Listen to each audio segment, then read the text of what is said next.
CNN, in October 1849, a gifted Irish horseman called George Watson left his home in County Carlow and, with a pack of hounds for company, set out on a 4-month voyage to Australia, never to return.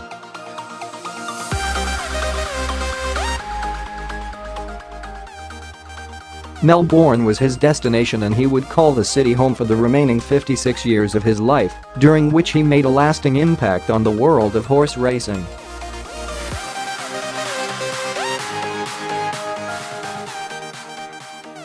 With the help of the hounds, Watson quickly established the Melbourne Hunt Club and enjoyed great success as a racehorse breeder, trainer, and amateur rider in the state of Victoria.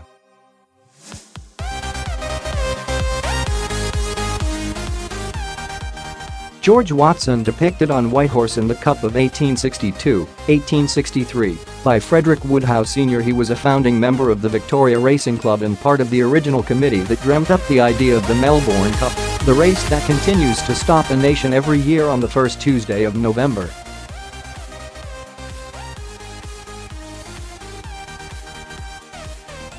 Known as the Prince of Starters, it was actually Watson, wearing a striped jacket, waistcoat and shiny top hat, who waved his flag to get the inaugural cup underway at Flemington Racecourse in November 1861.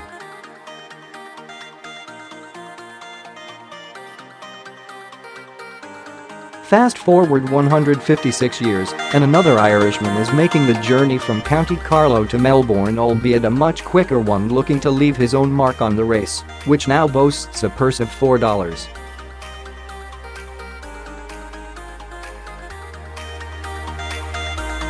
$8 million. I am always joking with the lads around here that I'm going to bring it back home to Carlow, Willie Mullins, one of the world's top racehorse trainers, told CNN Sport.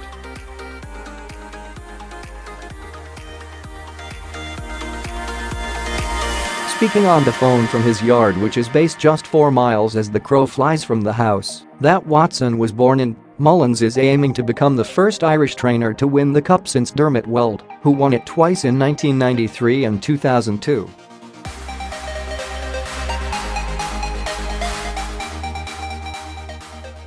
It would be a huge achievement for any Irish trainer, adds Mullins. We are primarily a jumps yards, so it would be a huge achievement for our establishment to win it, given the few horses that we have that can compete at that level on the flat.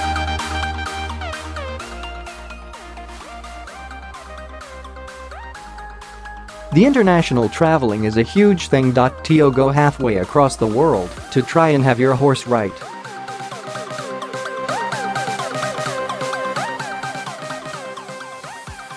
We would consider it a huge achievement altogether. Any day maybe. It's got to be savored. Mullins, 61, has been crowned Ireland's national hunt champion trainer 11 times and won some of the world's biggest races, including the Grand National and the King George XI, but he says that nothing compares to Melbourne.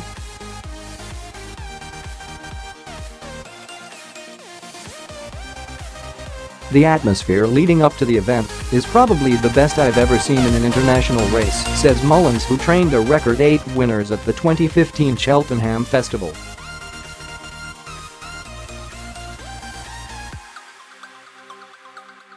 You have Hong Kong, Tokyo, the Breeders' Cup, the Prix de l'Arc de Triomphe, Cheltenham, Aintree and Liverpool, all those races.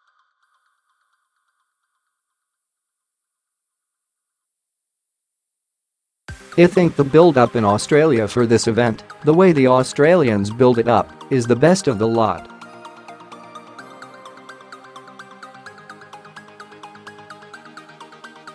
It's extraordinary how it gets off the racing pages, onto the front pages, onto the back pages.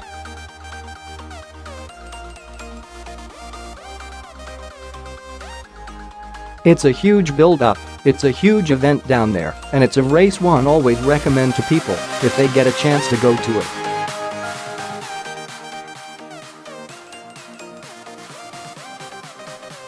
Go there the week before and soak up the atmosphere, and then go to the track and just see everything.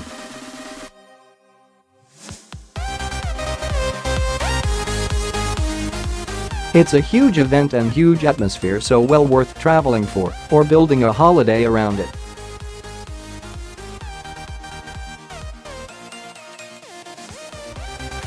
The Australians are sports mad anyhow, and Melbourne itself, the skyline is dotted with arenas of different types between cricket, tennis, football or whatever, and that comes across in the build-up when you're down there the 5 or 6 days before it.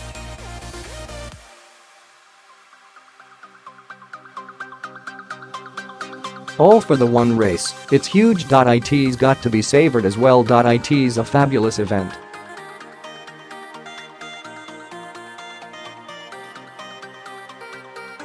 Mullins came very close to winning the Melbourne Cup in 2015 when his horse Max Dynamite finished runner-up to Prince of Penzance, who was ridden by Michelle Payne, the first female jockey to win the race.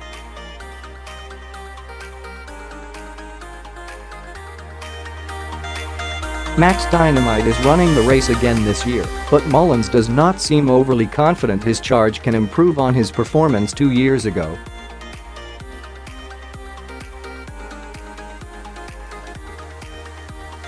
It would be a tough assignment for him to do that this year, concedes Mullins. We are hoping to keep him under the radar a little bit and peak him on the day.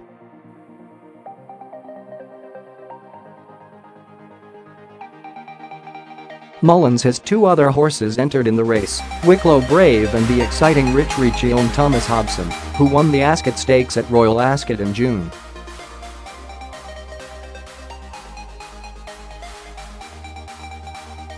Thomas Hobson secured the last place in the 24-horse field at Flemington, and Mullins has booked Brazil's superstar jockey, João Moreira, to ride him.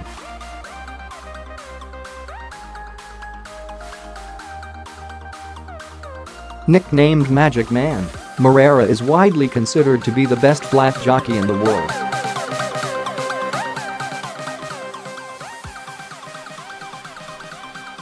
He is based in Hong Kong, where in March he rode a record 8 winners in one day.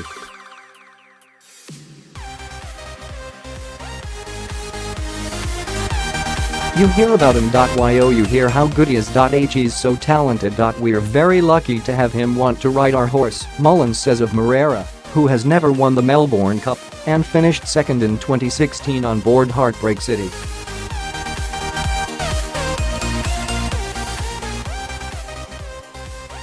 I thought his ride in last year's Cup was terrific.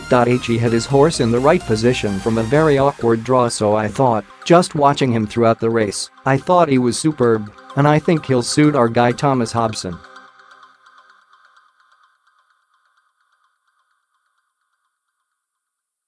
As Mullins gets ready to launch his latest assault on Melbourne, he can perhaps take some inspiration from an oil painting that hangs proudly in the Victoria Racing Club at Flemington.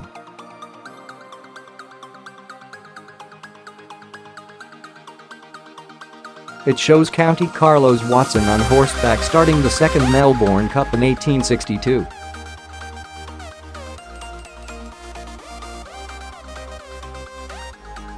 How Mullins would love to see one of his horses finish the 157th race in front of the pack so that he can finally, as he describes it, bring the cup home.